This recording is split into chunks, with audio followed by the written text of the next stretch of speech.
how they've won different ways, how they've won with different people. I think his greatest trait is his mental toughness. It seems regardless of what circumstance he's in, he always finds a way to be his best and get the job done and help the guys around him to get their job done. And he and Coach Belichick are an unbelievable combination, the best that ever walked in this league. All right, Brian Westbrook, should Tom Brady still instill fear into the eyes of opponents the way he's been playing this year? First of all, that's classic coach speak. We're going to pump this guy up, make sure he did everything good. But if you watch the tape, Tom Brady hasn't been that guy this year. And there's a lot of different reasons. Obviously, the age is one thing. I was watching a pass last week, 6-7-yard pass. Tom couldn't get it there. He had to move around a little bit. He couldn't get it there. It seemed like his arm is not as lively as it was in the past. But you also got to look at his weapons. James White, who was a big part of their offense last year, 12 touchdowns in their offense, only 2 touchdowns this year. He's not catching the ball out of the backfield very much anymore. Their offense was so bad this year, and we're talking about the fear, is that they had to go out and get 38-year-old Ben Watson to come in to try to help them out and win some football games. And so, of course, anytime you walk into Foxborough, you have Bill Belichick there, you have Tom Brady there. There certainly is a lure. There certainly is a little bit of fear. But if you watch the tape, he's just not the same guy that he was in the past. Yeah, no, he doesn't put the fear in opponents. And when you go, the fact that they're playing in Foxborough, yeah, that might be a little mystical and put some fear into guys. But when you're playing games, and you know this, like, I don't care what you did. I don't care what you're going to do. Especially when I see the roster and the personnel that you have around you, like that's the player's mentality. Like, we all understand what he's done in the past, but right now, today, Tom Brady is not the same player. Like, mentally, yes. Can he still beat you? 100%. But when you look at the personnel that's around him, he lacks it, and so naturally, his play is not going to be the same. I don't think we give enough credit to what Gronkowski, I'm not even talking about the numbers he put up, but just his presence being on the football field, what that did to opposing defenses and what it allowed for guys like James White coming out of the backfield, Julian Edelman, and others to be open and to have impacts the way that they did. Allow me to do something I rarely do. Let me defend Tom Brady for a moment here, because I've been the resident Tom Brady skeptic, and I think the numbers are undeniable that Tom Brady is at a different phase of his career. Won league MVP 2 years ago. Last year he slipped to right inside barely top 10 quarterbacks in football. This year he hasn't been an above average quarterback by any metric. He's been probably 17th, 18th, somewhere in that range. With that said, I don't know what it's like to play against these guys, obviously. I know what it's like to root against them, and I know what it's like to bet against them. And Tom Brady is terrifying still. And maybe it's just ghosts of Christmas past, but it is up as recently as the last game that the Patriots, aside from the Baltimore game, I suppose, had to go match points with somebody. AFC Championship game against my hometown team, Kansas City Chiefs. There's Tom Brady in the fourth quarter leading a comeback. Then after Patrick Mahomes ties the game, there's Tom Brady in overtime, 3rd and 10, 3rd and 10. 3rd and 10, and then game over. And so even when it looked like, and even in that game, he threw the pick that should have ended the whole thing, trying to throw the ball to Gronk, and then D Ford's offsides. He gathers himself after that. I got a second life. Let me take advantage of it.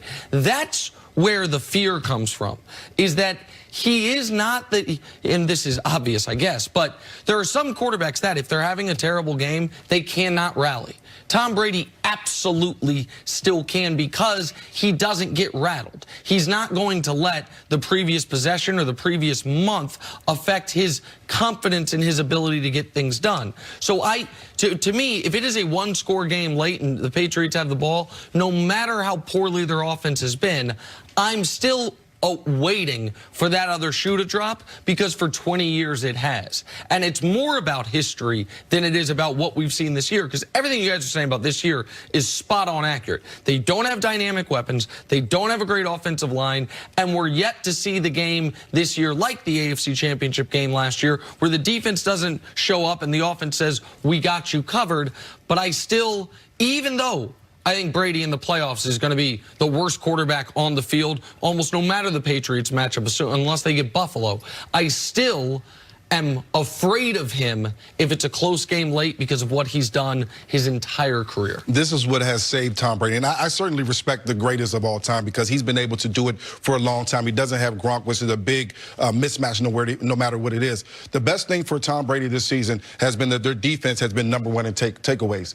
Because they're dealing with short field, they're not having to drive the ball 80, 90 yards down the field. Now they have to drive the ball 50, 60 yards down the field. That makes a huge difference for this offense that struggles to move the ball in the run as well as the pass. They haven't been able to run the ball. This was a time last year, November, December, where they started handing the ball off to Sony Michel. They got Burkhead involved. They haven't been able to do that because their offensive line has not done well. That's going to hurt Tom Brady just a bit. Who's going to be the best quarterback on the field Sunday in Foxborough?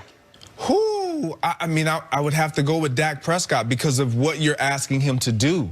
Like, Dak Prescott is being asked to win games for the Dallas Cowboys. It has really nothing to do with, like, GOAT status in history. It's right here, right now. Dak Prescott is being asked to do more than what New England is asking Tom Brady to do, and he's producing. Dak's been far and away the better quarterback all year. On Sunday, I would have more belief in Brady because Brady doesn't have to go against that Patriots secondary. Like, if the Cowboys are going to pull off the upset, I don't think it's going to be because Dak has a great game. No one, aside from Lamar, and a lot of that was running, has had a great game against this Patriots pass defense. It's going to be because the Cowboys front seven gets to Brady, and Zeke has a game like he was having a few weeks ago, not the last couple of weeks. Dak has been special all season long. I don't know that that changes. It may not be to the extent he's going to get 444 yards, but if he can get 250, they can get the run game going. I believe in that Dallas Cowboys offense and Dak. Brian, thanks so much for hanging out today. Thanks for having me. Appreciate it. Take a break. Coming up, are Paul George and Kawhi the best duo in the NBA? Next on First. They ain't the best duo in soccer. Back here, first things first, joined by All-Pro Brian Westbrook. Good morning, Brian. Good morning. Good to see you. Hey, it's a happy day in Philadelphia. Ben Simmons hit a corner three. Everybody is celebrating. Everyone's all smiles. Yeah, it's a big day. Woo! Paraded in the streets. It's about time. It was 172 games. Might be 174 before you see it again. I'm sorry, you're right. I have to be more positive. Started a new streak. That's right. He's won in a row of games with a three-pointer. That's right. It's great. 101. All right, let's talk about America's Game of the Week. Back to some football. Cowboys, Patriots, Sunday on Fox. According to our friends at Fox Bet, Patriots are 6.5-point favorites over Dallas.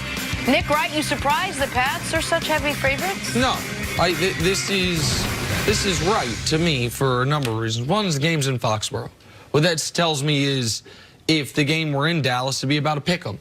Which feels about right because you would have the three. I think the Patriots don't get 3 points for being at home. I think they get about 3.5 for being at home, if not 4, because they've been so successful there. And the weather's going to be a little shaky. Right, and that's sometimes this part of the year has been part of their success. That Belichick, I remember during Deflategate, made it clear, man. Ask my players about the type of footballs we use at practice. They're wet, they're scuffed, they're bad because they prepare for inclement weather because they're like, well, we're going to be playing in the playoffs and they're going to be home games because we're going to go 13-3.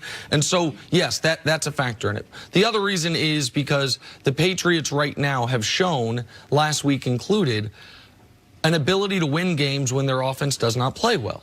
And so they obviously can beat you with their defense. They also, the few times this year their defense has been leaky, which is very few. The offense has picked up the slack, at least for a moment. That's what happened against Baltimore. The offense picked up the slack temporarily to get back in that football game and then was unable to do so late.